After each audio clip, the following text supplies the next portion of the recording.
104.3 FM Menyebar cahaya sunnah.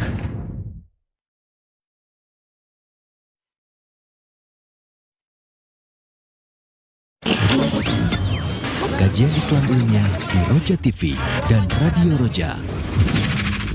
Dalam rangka menjunjung tinggi keotentikan, kejernihan hadis Nabi SAW, maka para ulama riwayat hadis pun perlu dijelaskan kesalahan mereka.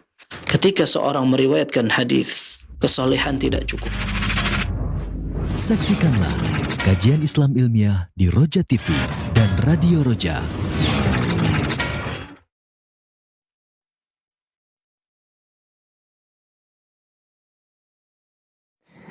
Bismillahirrahmanirrahim. Assalamualaikum warahmatullahi wabarakatuh. Ikhwatal Islam, azani Allahu wa iyyakum.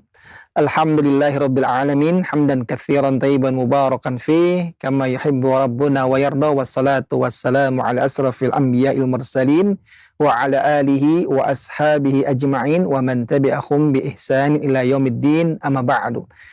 Ikhwatal Islam, azani Allahu wa iyyakum, para pemerhati Roja, pendengar dan sahabat Roja semuanya, dimanapun antum berada di malam hari ini, malam yang tentunya kita mohon kepada Allah keberkahan dan karunia-Nya, agar Allah memberikan kepada kita hingga menjelang esok pagi. Dan kita bersyukur pada Allah Subhanahu wa taala. Ikhwatal Islam, azani Allahu wa iyyakum, pada malam hari ini kembali kita akan menyimak satu kajian yang penuh dengan faedah dari pembahasan kitab Sahih Al-Jami' Shaghir yang insya Allah akan disampaikan dan dipaparkan oleh guru kita Al-Ustadz Al-Fadil Dr. M.A. Hasan Ayatullah M.A. Hafidhullahu Ta'ala. Dan pada malam hari ini beliau akan mengangkat tema dengan judul keutamaan para sahabat Nabi. Satu pembahasan yang menarik untuk kita simak bersama dan juga faedah yang akan kita dapatkan dari kajian ini. Setelah kajian disampaikan oleh beliau, kami akan membuka sesi interaktif soal jawab. Bagi Anda yang bertanya secara langsung, Anda dapat menghubungi kami di 0218236543 dan kami sampaikan. Untuk layanan telepon secara langsung di 0218236543 hanya untuk Anda yang menelepon melalui telepon lokal. Dan bagi Anda yang ingin mengirimkan pertanyaan melalui chat WA, Anda bisa kirimkan di 0218236543. Nami Ikhwatal Islam, azani Allahu wa iyyakum. Kita akan simak bersama dan kepada Ustadz kami persilakan falyatafadhal maskuran.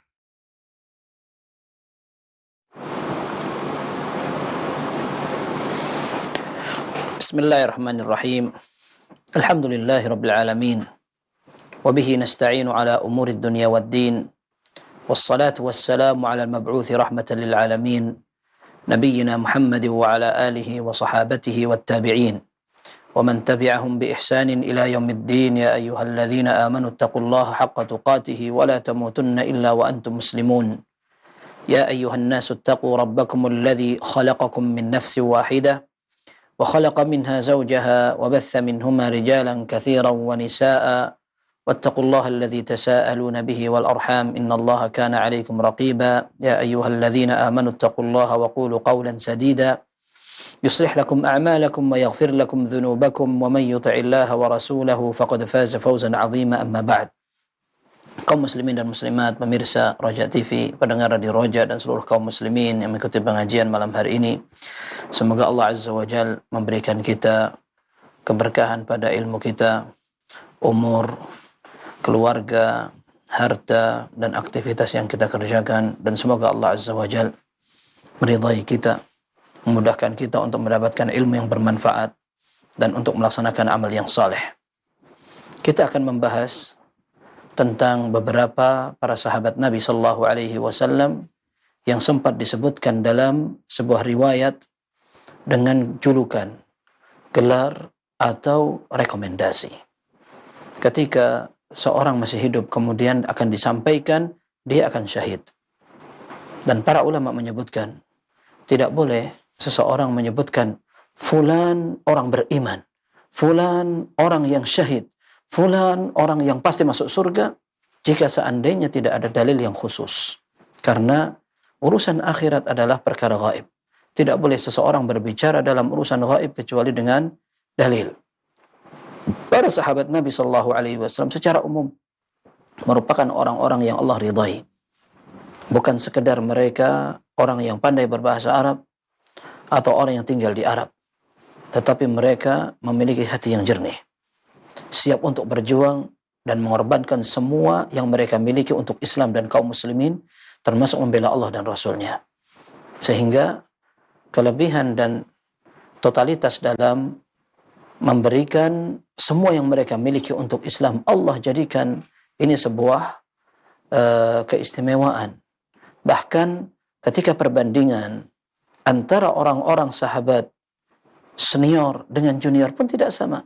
Allah menegaskan dalam surat Al-Hadid, la yastawi minkum man anfaqa min qabli al-fathi wa qatal. Tidak sama orang yang sudah dahulu mendermakan, memperjuangkan semuanya sebelum peristiwa Fathu Makkah dengan orang yang setelahnya. Orang yang baru Islam berbondong-bondong setelahnya, setelah kaum muslimin melewati perjuangan yang repot, yang susah. Mereka adalah orang-orang yang memiliki sebuah pengorbanan teruji. Dan Allah katakan, radhiyallahu anhum wa radu an. Allah ridha kepada mereka sebagaimana mereka ridha kepada Allah Subhanahu wa taala, dan dipuji orang-orang yang awal masuk Islam. Kita sering mendengar dalilnya sudah banyak sekali. Sampai Nabi sallallahu alaihi wasallam menyatakan, la tasubbu ashabi fa walladhi nafsi bi yadihi law anfaqa ahadukum mithla uhudin dhahaban ma balagha mudda ahadihim wala nasifah. Kalau seandainya kalian jangan celah para sahabatku. Seandainya ada di antara kalian bisa nyumbang emas sebesar gunung Uhud, dia kaya banget, punya emas sebesar gunung Uhud, disumbangkan semuanya, tidak bakal bisa menyamai pahala para sahabat, dan sampai setengah pun tidak bisa. Ini menunjukkan sebuah rekomendasi dari Nabi Sallallahu Alaihi Wasallam. Maka kita sebagai ahlus sunnah yang betul-betul paham sunnah, ngerti kedudukan mereka. Dan kenapa para ahlus sunnah memiliki ciri khas, berupaya memahami Al-Quran dan hadis dengan pemahaman mereka. Itulah tadi. Mereka orang-orang yang jiwanya paling bersih, paling ikhlas, dan betul kelihatan perjuangan. Jadi hanya ngomong kosong saja atau membanggakan karena mengikuti sebuah tradisi, budaya, atau bendera. Tapi mereka loyal dan tidak memperhatikan selain Allah dan Rasulnya. Inilah sebabnya Ahlus Sunnah memiliki ciri khas yang tidak dimiliki semua orang yang berdalil dengan Al-Quran dan hadis. Ahlus Sunnah memiliki ciri khas memahami Al-Quran dan hadis dengan pemahaman orang-orang yang paling ngerti, orang yang pernah dipuji dan direkomendasi. Itulah para sahabat Nabi Sallallahu Alaihi Wasallam. Baik, di antara para sahabat Nabi Sallallahu Alaihi Wasallam ada yang sampai secara detail direkomendasi oleh Nabi Sallallahu Alaihi Wasallam menjadi seorang syahid, orang yang akan meninggal dalam keadaan syahid. Dan kita sebelumnya pernah mendengar ada sahabat Nabi Sallallahu Alaihi Wasallam yang dijamin masuk surga, jumlah mereka 10. Ya, di antaranya adalah Abu Bakar, Umar, Uthman, Ali, Talha bin Ubaidillah, Zubair bin Awam, Abdurrahman bin Auf, kemudian Sa'ad bin Abi Waqqas, Sa'id bin Zaid, dan Abu Ubaidah Ibnu Jarrah. Kita hafalkan itu agar kita tahu meneladani orang-orang mulia, calon penghuni surga, dan mereka adalah pahlawan sejati. Aib sekali seorang muslim tidak kenal orang-orang hebat ketika dia harus menghafalkan orang-orang yang sebenarnya tidak hebat. Rugi dan mubadzir sekali umurnya, ilmunya. Maka kita katakan inilah teladan kita yang sesungguhnya. Kita kenal mereka, kalau perlu memberikan nama anak-anak kita sebagai nama para sahabat. Ini yang pernah dilakukan oleh sebagian ulama ahli hadis ketika beliau dianugerahi Allah Azza wa Jalla keturunan anak yang banyak, maka beliau memberikan nama 10 anaknya dengan 10 nama para sahabat calon penghuni surga. Dan sampai sekarang pun sebagian ulama bangga ketika memiliki anak dan diberi nama dengan nama salah satu calon penghuni surga. Ada yang namanya Abdullah, itu Abu Bakar. Ada yang namanya Umar, Uthman, Ali. Ada yang namanya Abdurrahman, ada Sa'ad, ada Sa'id. Ini merupakan sebuah kemuliaan dan kebanggaan yang pada tempatnya. Nah, ini ada sebagian sahabat Nabi SAW puji beliau akan menjadi calon syahid. Masih hidup, dia belum mati. Tapi Nabi SAW sudah sebutkan itu. Nah, orang yang memang disebutkan nama mereka dengan orang-orang yang syahid, kita boleh untuk mengatakan fulan syahid. Tapi orang yang tidak ada dalil khusus, kita tidak boleh memberikan rekomendasi seolah-olah kita paling tahu. Kalau bahasa apa adanya, sok tahu memang. kita seolah merekomendasi orang ini akan masuk surga atau fulan asy-syahid, ini mendahului Allah Subhanahu wa taala. Kalau kita ingin mendoakan maka boleh, tapi tidak mengatakan asy-syahid, karena asy-syahid artinya adalah fulan yang sudah pasti syahid. Tapi kalau kita berdoa, kataballahu lahu syahadah, semoga Allah Azza wa Jalla memberikan atau menganugerahkan kesyahidan pada orang itu, nah ini namanya doa. Baik. Para sahabat yang dijamin masuk surga selain yang 10, dan kita sebutkan tadi al-asharatu al-mubasysyaruna bil jannah, 10 orang dijamin masuk surga. Mereka ini disebutkan demikian karena dikumpulkan dalam satu hadis. Nabi sallallahu alaihi wasallam pernah mengatakan, Abu Bakrin fil jannah, Umar fil jannah, Utsman fil jannah, Ali fil jannah, wa Sa'ad fil jannah, Abdurrahman fil jannah, sampai 10 orang. Tapi ada beberapa sahabat yang memang disebutkan mereka juga akan masuk surga dalam hadis-hadis yang tersendiri, seperti Bilal radhiyallahu an, muadzin Nabi sallallahu alaihi wasallam, yang beliau sallallahu alaihi wasallam pernah katakan, "Ya Bilal, bima sabaqtani ilal jannah fama dakhaltul jannata qattu illa wa sami'tu khashkhashataka amami." Nabi SAW menyatakan, Bilal, kamu punya amal apa? Aku setiap masuk surga, aku selalu mendengarkan derap langkah sandalmu di surga. Kemudian Khadijah radhiyallahu anha dijanjikan akan memiliki qasr, istana di surga. Dan diucapkan salam dari Jibril kepada Khadijah radhiyallahu anha. Kemudian istri-istri Nabi sallallahu alaihi wasallam akan menjadi istrinya di dunia dan di akhirat. Demikian pula ada seorang sahabat namanya Hanzalah, yang dikenal dengan Ghasilul Malaikah ketika gugur di perang Uhud. Ya, beliau dikenal dengan Ghasilul Malaikah, seorang yang dimandikan malaikat. Ketika perang Uhud, beliau sedang berhubungan badan dengan istrinya. Tiba-tiba ada seruan untuk berangkat jihad, maka beliau belum sempat untuk mandi. Berangkat, kemudian terbunuh di perang Uhud. Dan ternyata Nabi SAW bertanya, ini kenapa? Ada sahabatku yang istimewa banget, dimandikan para malaikat. Dan ternyata keluarganya menceritakan dia baru saja berhubungan badan, belum sempat mandi, langsung berangkat untuk melakukan jihad. Sampai beberapa keturunannya dikenal dengan Ibnul Ghasil. Ini adalah anak dari sahabat Hanzalah yang dimandikan malaikat. Ada Ukasyah radhiyallahu an yang pernah minta kepada Nabi SAW, ya Rasulullah, doakan aku menjadi salah satu dari 70.000 orang yang akan masuk surga tanpa hisab dan azab. Maka Nabi SAW menyatakan, anta minhum, engkau termasuk mereka. Dalam riwayat dikatakan, Allahumma ja'alhu minhum. Ya Allah, jadikan dia termasuk 70.000 golongan yang akan masuk surga. Ini Ukasyah ibn Mihsan radhiyallahu an. Ada juga seorang wanita tua berkulit hitam ketika dia diuji oleh Allah dengan terkena penyakit ayan, sarak, gulung-gulung, hilang kesadaran. Seorang wanita datang mengeluh kepada Nabi SAW, ya Rasul, inni usra, aku selalu mengalami ayan. Maka mintakan kepada Allah agar Allah memberikan aku kesembuhan. Kata Nabi SAW, kalau kamu sabar, kamu masuk surga. Kamu pilih yang mana? Sabar, atau aku doakan kamu Allah akan sembuhkan. Maka dia mengatakan, bal asbir ya Rasulullah, aku sabar saja. Cuman aku minta didoakan ketika aku kumat dan terkejang-kejang, aku khawatir auratku akan tersingkap. Maka Nabi SAW mendoakan agar perempuan itu tidak tersingkap auratnya ketika sedang kumat dan datang penyakitnya. Dan subhanallah, ketika Ibnu Abbas radhiyallahu anhum at-tawaf melihat wanita ini, Ibnu Abbas mengatakan kepada muridnya, mau nggak aku tunjukkan kepada kalian seorang wanita calon penghuni surga.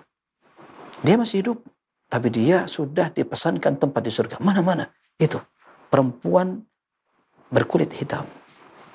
Sebagian ulama mengatakan, kita bayangkan seorang wanita berkulit hitam, dia sakit. Berkulit hitam artinya sebagian orang tidak terlalu tertarik, tidak seperti yang berkulit putih atau menarik sekali warna kulitnya. Yang kedua, sakit.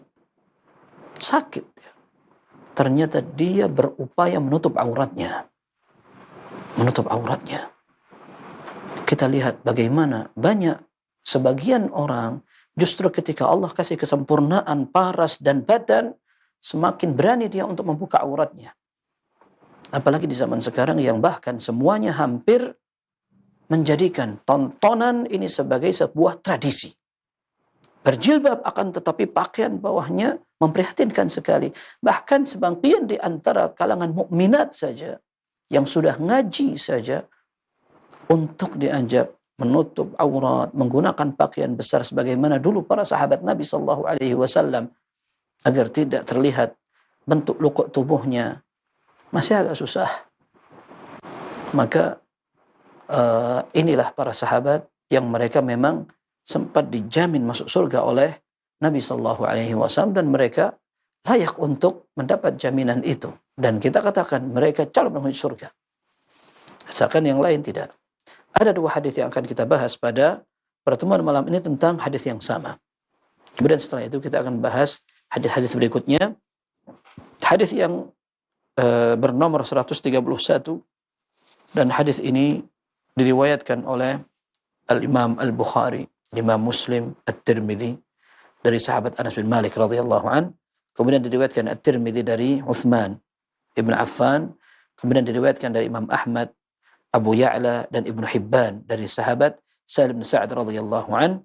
Diriwayatkan Nabi sallallahu alaihi wasallam bersabda dalam hadis yang 131 itu, "Uthbut Uhud, fa innama 'alaika nabiyyun wa siddiqun wa syahidan." Wahai Uhud, kamu tenang saja.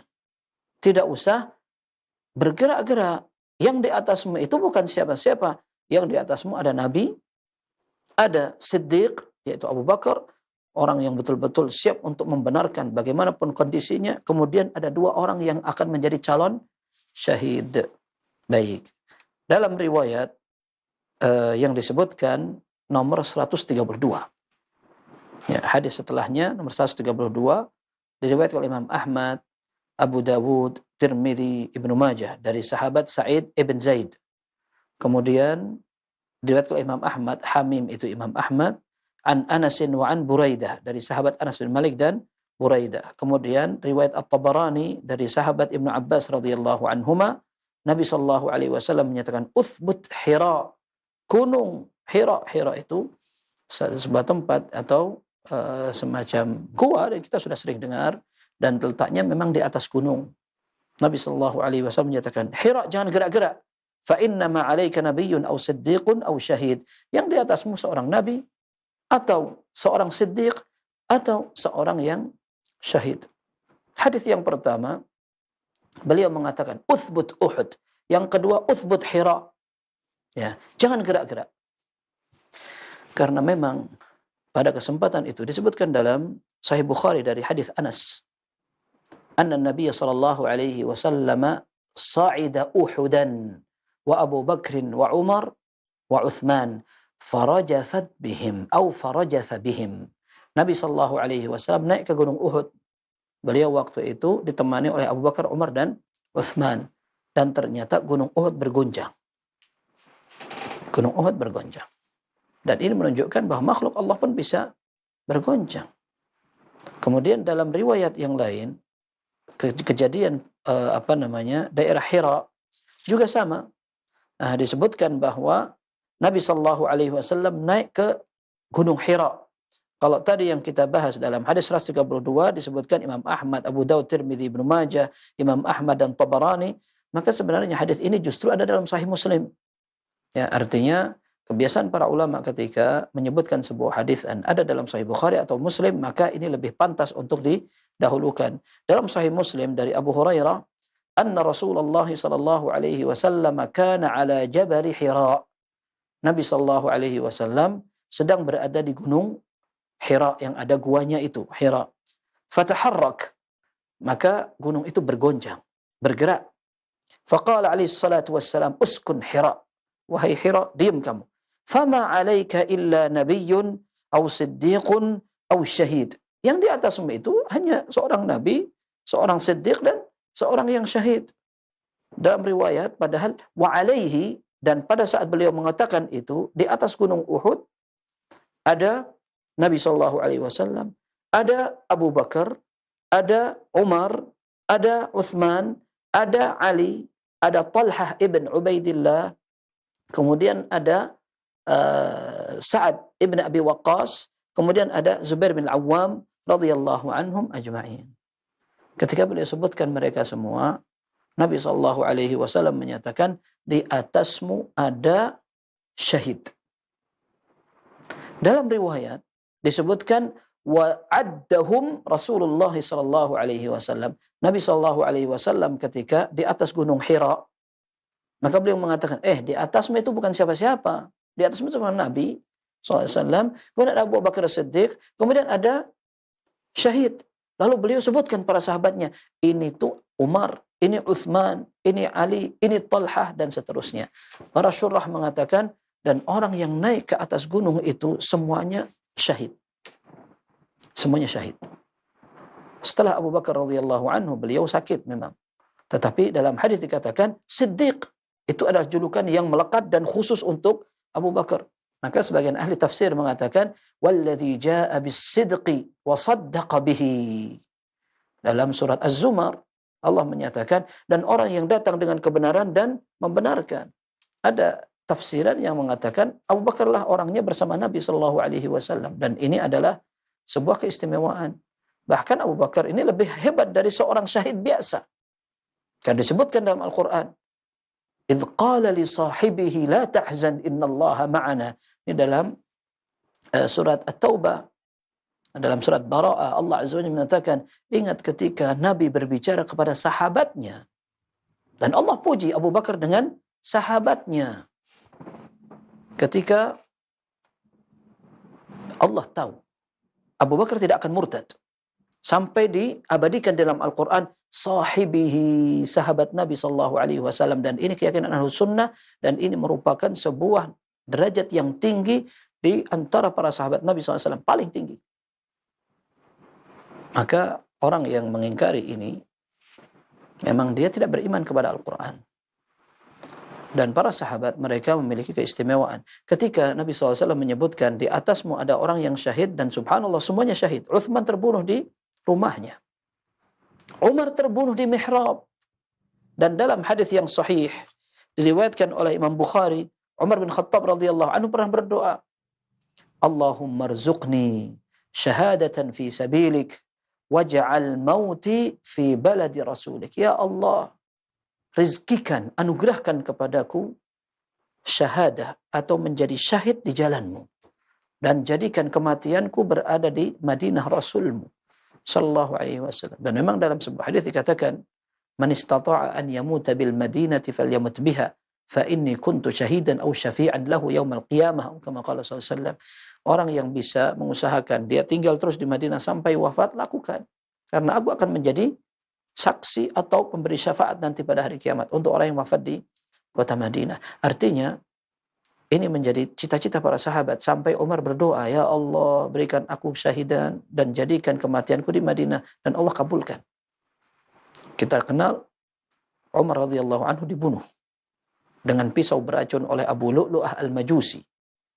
Para ulama mengatakan, alaihi minallahi ma yastahiq.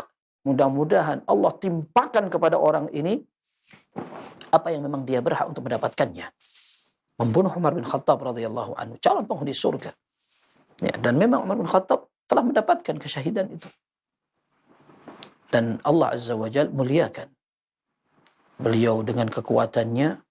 Ternyata di saat beliau memerintah, beliau menjadi sebab ketika fitnah-fitnah tidak terjadi. Setelah beliau wafat, maka terjadilah pembunuhan, pemberontakan, fitnah dan bid'ah. Bid'ah banyak sekali. Ada bid'ah khawarij, qadariyah, ada murji'ah, dan berbagai fitnah lainnya. Bid'ah yang semakin kelihatan sekali. Maka Uthman pun terbunuh. Uthman radhiyallahu an, beliau terbunuh di rumahnya tanpa perlawanan. Dan ini diketahui oleh orang-orang yang sudah belajar sejarah dan belajar hadis. Dalam riwayat At-Tirmidzi dengan sanad yang sahih, Nabi SAW pernah mengatakan, ya Uthman, innahu la'allallaha an yuqammisaka qamisan, fa idza araduka an takhla'ahu fala takhla'hu lahum. Wahai Uthman, mungkin satu saat nanti Allah Azza wa Jalla akan memberikan kamu sebuah baju. Dan ada orang-orang yang ingin melepas baju itu dari kamu. Jangan kamu izinkan untuk melepas baju itu. Oleh karenanya Uthman radhiyallahu anhu ketika banyak orang protes, suruh dia mundur dari kekhilafahan, Beliau bertahan bukan karena rindu kekuasaan, akan tetapi ini pesan Nabi SAW, dan memang asal mulanya pemberontakan dicetuskan, diprakarsai oleh seorang Yahudi namanya Abdullah bin Saba. Dia keliling ke negara Arab. Dan dalam riwayat dia mengatakan, "Azhirul amra bil ma'ruf wan nahyi 'anil munkar wastamilu quluban nas." Dia mengatakan, tunjukkan amar ma'ruf nahi munkar. Ambil simpati masyarakat. Bahkan dia ini ingin menunjukkan hubbu alil bait. Dia ingin menunjukkan kita cinta kepada alul bait, sehingga Uthman ini intinya dikudeta. Dan berhasil. Jadi dia datang ke daerah Syam, ditolak, diusir. Datang ke Irak, diusir. Datang Basrah, datang ke Hijaz, datang ke tempat-tempat bahkan Yaman diusir. Tapi ketika dia sampai bercokol di Mesir, bertahan dia di sana. Sehingga dia bisa menebarkan syubhatnya, pemikiran-pemikiran rusaknya, racun-racun dan kefasikan ini, dan menghasut kaum muslimin, sehingga mereka pun membuat sebuah skenario. Akhirnya berangkat ke kota Madinah, sampai terjadilah pengepungan, sampai akhirnya Uthman tidak bisa keluar dari rumahnya untuk mengimami salat. Dan mereka sendiri, atau para pemberontak itu yang memaksa untuk menjadi imam. Sampai dalam riwayat dikatakan, "Ya Amirul Mukminin," sebagian kaum muslimin dikala itu teriak berbicara dengan Uthman radhiyallahu anhu dari luar rumah. "Innahu yusalli ma'ana aw yusalli bina imamu fitnah." Yang sekarang jadi imam kami adalah imam fitnah. Para pemberontak. Gimana kami? Maka kata Uthman radhiyallahu anhu, "As-salatu khairu ma ya'maluhul muslimun." Salat itu merupakan ibadah yang paling bagus dikerjakan. Sudah kalian tetap salat bersama mereka. Uthman tidak mau menentang. Menjaga persatuan kaum muslimin dan jangan ada pertumpahan darah di tengah kaum muslimin, sehingga beliau tidak arahkan semuanya untuk melawan, sampai Uthman radhiyallahu anhu terbunuh sendiri di rumahnya. Dan ini sebuah berita yang sudah disampaikan oleh Nabi SAW jauh sebelumnya, ketika Nabi SAW pernah, ini dalam Sahih Bukhari, Abu Musa al-Ash'ari radhiyallahu anhu mengatakan, la ashabanna Rasulullah sallallahu alaihi wasallam al-yawm. Aku akan menemani Nabi SAW hari ini. Aku keluar, aku ingin menemani Nabi SAW hari ini, full. Qala fa'ataitul masjid. Aku sampai ke masjid. Aku cari Nabi SAW, tidak ada. Aku tanya, katanya, dhahaba ila bi'ri aris. Nabi SAW sedang pergi ke kebun dan di sana ada sumurnya, sumur aris. Maka aku menuju ke sana. Ternyata Nabi SAW sedang buang hajat. Setelah buang hajat, beliau duduk-duduk di dekat sumur, kakinya dijulurkan di kuffil bi'ir, di bibirnya sumur itu.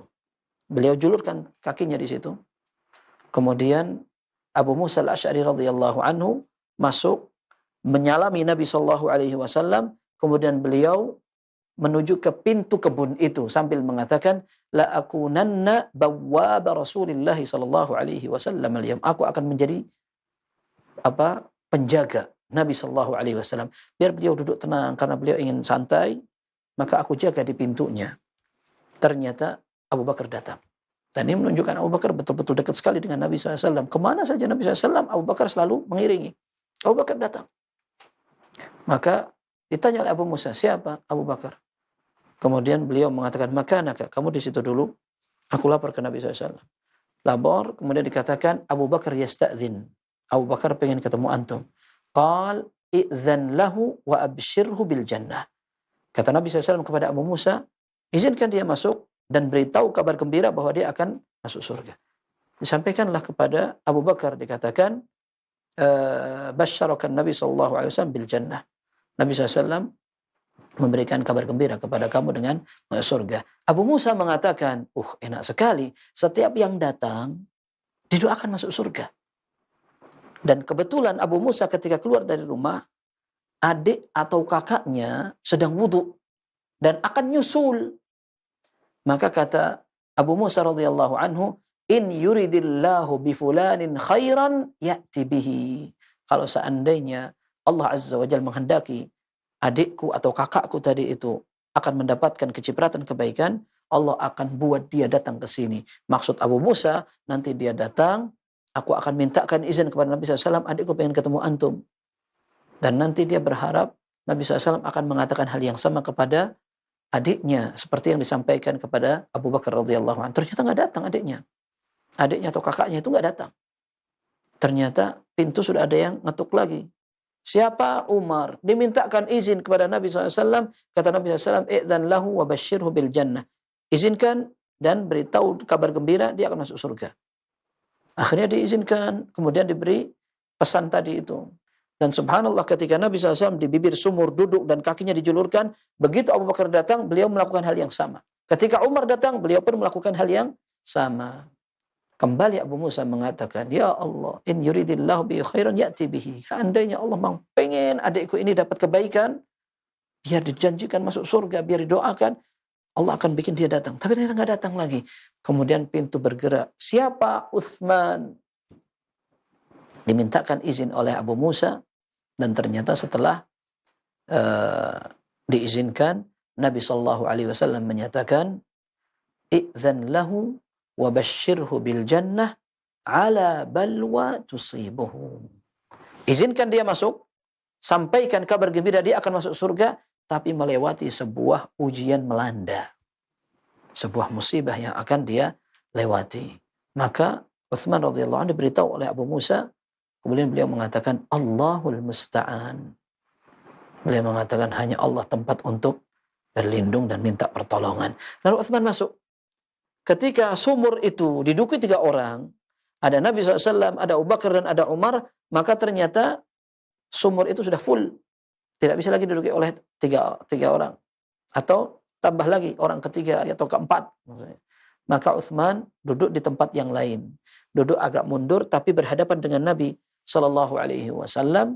Maka salah seorang periwayat, yaitu menantu Abu Hurairah, Sa'id ibn Musayyib, mengatakan, "Fata'awwaltuha quburahum." Maka aku takwilkan kejadian ini adalah yang disesuaikan dengan kuburan mereka di masa mendatang. Abu Bakar, Umar, Utsman jadi satu. Abu Bakar, Umar, Nabi SAW maksudnya. Nabi SAW dan Abu Bakar dan Umar jadi satu kubur mereka. Artinya mereka berdekatan sekali di rumah Aisyah radhiyallahu anha, sementara Utsman di Baqi. Beliau berbeda. Tapi maksudnya ini menunjukkan bahwa mereka adalah orang yang mendapatkan kesyahidan. Mendapat syahid. Taib. Ada lagi di situ disebutkan, ada Talha ibn Ubaidillah. Dalam riwayat ada Abdurrahman bin Auf. Ya, ada Abdurrahman bin Auf. Abdurrahman bin Auf, Talha ibn Ubaidillah, dua-duanya calon penghuni surga. Dan dua-duanya merupakan seorang yang dipercaya Umar bin Khattab radhiyallahu anhu untuk menjadi ashabus syura. Ketika Umar terbunuh, maka Umar tidak menunjuk pengganti, tetapi beliau mengatakan, "Ana pengen nunjuk 6 orang, silakan 6 orang ini berunding, siapa di antara kalian yang akan menjadi pengganti." Ini namanya salah satu metode pemilihan pemimpin negara adalah dengan memilihkan ashabus syura. Di antara mereka yang berunding siapa yang akan maju. Nah, ashabus syura itu ada Utsman, ada Ali, ada Abdurrahman bin Auf, ada Talha bin Ubaidillah, ada Sa'ad bin Abi Waqqas, kemudian ada Talha, Zubair bin Awam. Ada Zubair bin Awam. Baik. Di antara, bukan Abdurrahman bin Auf yang disebutkan di atas gunung Uhud atau di atas Hira, tetapi Zubair bin Awam. Ya, disebutkan yang ada di atas gunung Hira waktu itu ada Talha ibn Ubaidillah dan Zubair bin Awam. Dua-duanya ini adalah ipar Nabi SAW. Kalau kita lihat nasab-nasab mereka berdekatan sekali. Dari sisi nasab karena mereka orang Quraisy. Ditambah lagi musaharah atau perbesanan. Ternyata terjadi di antara mereka. Abu Bakar dan Umar mertua Nabi SAW. Uthman dan Ali menantu Rasul SAW. Sementara Zubair bin Awam dan Talha bin Ubaidillah adalah ipar-ipar Nabi SAW. Az-Zubair bin Awam menikah dengan Asma binti Abi Bakar. Ketika Nabi SAW menikah dengan Aisyah radhiyallahu anha. Apalagi Talha. Talha ini merupakan ipar Nabi SAW dari 4 istrinya. Ketika Nabi SAW menikah dengan Ummu Habibah, putri Abu Sufyan. Talhah memiliki istri yang putri Abu Sufyan juga, kalau tidak salah namanya Hindun. Kemudian ketika Nabi SAW memiliki istri dari putri Abi Umayyah, maka Talhah juga memiliki, ketika Nabi SAW menikah dengan Aisyah radhiyallahu anha, ternyata Talhah juga memiliki salah satu istrinya putri Abu Bakar. Kalau tidak salah namanya Ummi Kulthum atau siapa begitu. Kemudian ada juga istri Nabi SAW namanya Zainab binti Jahsh. Talha bin Ubaidillah memiliki istri namanya Hamnah binti Jahsh. Kemudian ada istri keempat lagi yang mereka juga ipar-iparan di situ. Luar biasa. Zubair bin Awam dan Talha bin Ubaidillah, dua-duanya termasuk yang ikut perang ketika terjadi pergolakan antara pasukan Ali dengan Muawiyah. Kemudian dua-duanya mengatakan ini sepertinya adalah perang fitnah semua kaum muslimin. Urusannya bukan jihad, tetapi urusan politik. Akhirnya keduanya di momen yang berbeda dan situasi yang berbeda memutuskan untuk pergi dari pertempuran itu. Bukan lari, akan tapi karena tahu ini bukan jihad. Ini adalah pertempuran fitnah, konflik di antara kaum muslimin sendiri. Maka baik Talha maupun Zubair bin Awam masing-masing meninggalkan pertempuran. Sayangnya ada orang-orang yang tidak menghendaki kebaikan. Mereka ingin peperangan ini berkecamuk terus, antara kaum muslimin saling serang, tidak terjadi persatuan, terutama orang-orang ahlu bid'ah, khawarij. Mereka tidak ingin kaum muslimin bersatu. Dan kita tahu pembunuh Uthman, mereka berlindung dengan kerusuhan yang ada di saat itu. Kalau seandainya kondisi menjadi aman, tentram, dan kondusif, maka mereka akan ditangkap dan dikisos ketika mereka pernah mengurung Uthman sampai membunuh. Akan tetapi mereka berusaha untuk betul-betul menebar api fitnah, dan terjadi itu. Termasuk Zubair bin Awam radhiyallahu an. Zubair bin Awam ini, beliau kebetulan berada bukan di pihak Ali. Beliau ini berada di pasukan yang melawan Ali radhiyallahu an. Sehingga ketika beliau ini akan lari, dikejar oleh salah satu dari pasukan yang memang menghendaki fitnah itu, kemudian dia membunuh Zubair bin Awam. Kemudian karena dia bangga berhasil membunuh lawan politik Ali radhiyallahu an, maka dia ingin banggakan, dilaporkan kepada Ali radhiyallahu anhu, aku berhasil membunuh lawan politik kamu, sama-sama sahabat Nabi SAW begitu. Ternyata Ali radhiyallahu anhu marah. Sampai beliau pernah ditanya, Aina qatilu ibni Safiyyah? Di mana tempat yang pantas untuk pembunuh anaknya Safiyyah? Karena anaknya Safiyyah itu Zubair bin Awam. Ayahnya Awam namanya. Sedangkan ibunya namanya Safiyyah. Dan dia dikenal dengan Ibnu Safiyyah. Anak ibunya namanya Safiyyah. Mana tempat yang layak untuk seorang pembunuh yang berhasil menaklukkan Zubair bin Awam? Maksudnya Ali bin Abi Thalib mengatakan, finnar. Dia tempatnya di neraka. Membunuh seorang sahabat Nabi SAW. Ipar Nabi SAW. Calon penghuni surga pula. Dibunuh, kurang ajar. Ali tidak ridha meskipun lawan politiknya yang terbunuh. Talha bin Ubaidillah sama. Beliau berusaha untuk lari. Dan ternyata ada salah satu dari lawan politiknya juga. Kalau tidak salah, dalam beberapa riwayat disebutkan ada Marwan atau orang yang lain. Membunuh dengan melemparkan panah sampai terkena kakinya, entah lututnya atau mananya, sampai keluar darah itu, sehingga dia membengkak, terjadi penyakit yang luar biasa. Kalau seandainya darah itu ditekan atau bagaimana, maka dia akan kesakitan dan seterusnya sampai akhirnya meninggal. Ini Talha bin Ubaidillah.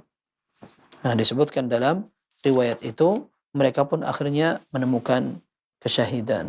Sa'ad bin Abi Waqqas radhiyallahu anhu, calon penghuni surga, dakwah atau doanya yang terkenal dikabulkan oleh Allah Azza wa Jalla, mendoakan orang sampai akhirnya beliau ditanya, tustajabu baina yaday atau tustajabu min baini ashabi Rasulillah sallallahu alaihi wasallam, engkau menjadi seorang sahabat yang dikenal doamu mustajab di kalangan para sahabat. Apa kuncinya? Maka beliau mengatakan, ma rafa'tu ila fami luqmatan illa wa ana alimun min aina maji'uha min aina kharajat. Tidaklah aku mengangkat satu suap makanan ke mulutku kecuali aku tahu ini sumbernya dari mana dan untuk apa digunakan. Ternyata ini salah satu kunci orang pengen masuk surga, hati-hati dengan makanannya. Dan ini Sa'ad bin Abi Waqqas radhiyallahu anhu. Intinya Nabi sallallahu alaihi wasallam menyebutkan bahwa yang ada di atas gunung ini adalah seorang nabi, seorang siddiq, seorang syahid yang ada di sini. Dalam hadis yang pertama tadi 131 disebutkan syahidan. Nah, ini ditegaskan syahidan, dua orang yang syahid. Di atasmu wahai Uhud ada Nabi sallallahu alaihi wasallam, ada Siddiq yaitu Abu Bakar, kemudian ada dua orang syahid. Syahid yang maksudkan adalah Umar dan Utsman. Ya, sementara dalam riwayat yang lain disebutkan pula bahwa Nabi sallallahu alaihi wasallam menyebutkan syahid atau syahid. Berarti ini mencakup semuanya dan Nabi SAW sebutkan setelah itu sahabat-sahabat yang menyertai beliau di atas Hira. Dan ternyata ada Ali radhiyallahu anhu. Ali pun terbunuh. Ali radhiyallahu anhu terbunuh. Kemudian para sahabat yang lain termasuk Al-Hasan, Al-Husain, mereka semua tidak lepas dari pembunuhan dan memang kondisi yang sangat tidak kondusif. Ini menunjukkan keistimewaan para sahabat dan mereka mendapat rekomendasi dari Nabi sallallahu alaihi wasallam sejak mereka masih hidup, ya. Sampai disebutkan dalam beberapa riwayat yang sahihah. Utsman radhiyallahu anhu ketika diberitahu oleh Nabi sallallahu alaihi wasallam orang ini akan berada pada situasi yang fitnah, diuji dengan fitnah, tapi beliau puji. Dalam sebuah hadis, Utsman radhiyallahu anhu lewat ke majelis Nabi sallallahu alaihi wasallam, muka beliau ditutupi. Muka beliau ditutupi, kepala beliau juga ditutup, sehingga orang-orang yang hadir tidak tahu siapa yang lewat itu. Ketika Utsman radhiyallahu anhu lewat, Nabi sallallahu alaihi wasallam sedang mengajak bicara para sahabat, menceritakan tentang nanti akan terjadi pergolakan, akan terjadi fitnah, pembunuhan dan segala macam. Utsman lewat, Nabi SAW mengatakan, "Hadza yauma idzin 'alal huda." Ketika terjadi hal itu, orang yang lewat ini akan berada pada jalan yang lurus. Maka sebagian sahabat yang mendengarkan itu langsung nggak sabar, penasaran siapa yang akan ditegaskan orang ini akan lurus-lurus aja, langsung dipegang tangannya. Ini siapa ini? Tolehin, oh ternyata Utsman. Ini rekomendasi dari Nabi SAW dan ini wahyu bahwa Nabi SAW tidak lihat juga ini siapa yang lewat. Tapi Nabi SAW sampaikan, ini orang yang lewat ini dia akan berada dalam kondisi hidayah dan jalan yang lurus. Ternyata Utsman. Sebagaimana Nabi SAW pernah mengatakan tentang sebagian sahabat Nabi SAW, yaitu Ammar bin Yasir radhiyallahu anhuma. Ammar bin Yasir pernah satu saat diberitahu oleh Nabi SAW, "Waiha Ammar, taqtulukal fi'atul baghiyah." Wahai Ammar, dalam hadis yang sahih, kasihan engkau akan dibunuh oleh kelompok yang melampaui batas atau yang jahat. Ternyata ketika terjadi pertempuran antara pasukan Ali dan Muawiyah, Ammar bin Yasir berada pada pasukan Ali radhiyallahu anhu. Dan beliau terbunuh di perang itu, sehingga ahli sejarah maupun para ulama mengatakan para sahabat semuanya mujtahidun. Mereka berijtihad, berusaha untuk mencari kebenaran, mengkompromikan dua kubu yang sedang berselisih. Akan tetapi terjadilah yang terjadi. Hanya kalau dicari siapa yang paling benar, maka Ali radhiyallahu anhu yang benar. Di antara dalilnya Ammar. Nabi sallallahu alaihi wasallam menyatakan Ammar akan terbunuh oleh pasukan yang melampaui batas. Dan ternyata setelah mereka cari-cari, Ammar berada di kubu Ali radhiyallahu anhu. Tapi yang jelas, semua para sahabat adalah orang-orang mulia, orang yang mendapatkan fadilah, tidak bisa dibandingkan dengan orang-orang yang datang setelahnya. Kalaupun ada sekelas Umar ibn Abdul Aziz yang sempat merubah sebuah kezaliman dan tatanan yang terpuruk menjadi sebuah keadilan, negara yang ideal, semua kezaliman dikembalikan, sampai akhirnya masyarakat betul-betul bahagia dengan kepemimpinan Umar bin Abdul Aziz yang cuma 2 tahun. Sampai sebagian orang membandingkan Umar bin Abdul Aziz ini seperti para sahabat. Dia lebih afdal dari Muawiyah ibn Abi Sufyan radhiyallahu anhuma. Maka ada seorang ulama ahli hadis dan ahli fikih dan semua ahli yang lain. Kalau tidak salah namanya Abdullah bin Mubarak rahimahullah. Beliau wafat tahun 181 Hijriah. Beliau mengatakan, la ghubarun dakhala fi anfi Muawiyah ma'a Rasulillah sallallahu alaihi wasallam afdalu min alfi Umar. Kata Abdullah bin Mubarak, sungguh ada debu yang masuk ke hidung Muawiyah ketika beliau bersama Nabi sallallahu alaihi wasallam hanya sesaat saja. Sungguh lebih afdal daripada 1000 orang Umar bin Abdul Aziz. Karena memang para sahabat tidak bisa dibandingkan dengan orang-orang yang datang setelah mereka. Ketika mereka telah mendapat pujian, rekomendasi dan penegasan Allah Subhanahu wa taala, laqad taballahu 'alan nabiyyi wal muhajirin wal ansar walladzina ittaba'uuhum bi ihsan. Allah telah menerima taubat orang-orang muhajirin, orang-orang ansar dan yang mengikuti mereka dengan kebaikan. Tidak bisa dicarikan tandingan. Allah sudah rekomendasi mereka. Maka orang-orang yang datang setelah mereka, biarpun mereka adalah orang-orang yang berilmu, ahli ibadah, tidak bisa dibandingkan dengan imannya para sahabat. Memang kenapa kalau orang cuma melihat Nabi SAW saja? Ya, sahabat adalah kedudukan. Orang yang bisa melihat Nabi SAW dalam keadaan beriman. Kemudian dia mengikuti petunjuk dan mengikuti dakwah Nabi SAW sampai mati tidak murtad, itulah seorang sahabat. Yang sebagian kaum muslimin di saat itu, ada yang hidup di zaman Nabi SAW, kemudian datang kota Madinah, ingin menunjukkan keimanannya, tetapi Nabi SAW sudah wafat. Tidak jadi dia menjadi seorang sahabat. Bahkan dia sampai di miqat. Dia sudah sampai miqat Dzul Hulaifah, kalau sekarang dikenal dengan Bir Ali itu. Dia sudah sampai situ untuk bertemu dengan Nabi SAW. Ternyata dia datang di hari dimakamkannya Nabi SAW. Sampai disebut dalam biografinya, kada an yakuna sahabiyan. Hampir orang ini menjadi sahabat Nabi SAW. Gak jadi. Karena dia gak lihat Nabi SAW. Ini keistimewaan. Meskipun lihat hanya sebentar. Dan ini menunjukkan keistimewaan mereka. Melihat Nabi SAW hidup mengikuti petunjuk dan sunnahnya. Beriman dan tidak murtad setelah itu. Kok bisa? Iya. Kemarin kita ketika mengikuti daurah Syekh Muhammad Hisham Tahiri hafizahullah, beliau menceritakan, kita enggak membandingkan tapi hanya contoh kecil. Ketika seorang rakyat biasa bertemu dengan raja atau presiden, masuk ke istana karena berprestasi, mendapat undangan di hari pemberian penghargaan dan semacamnya, lalu disorot kamera, dipanggil namanya, kemudian disalamin hanya sebentar sekali disalamin, barangkali tidak sampai 5 menit, maju menerima penghargaan, salaman, jalan lagi sudah.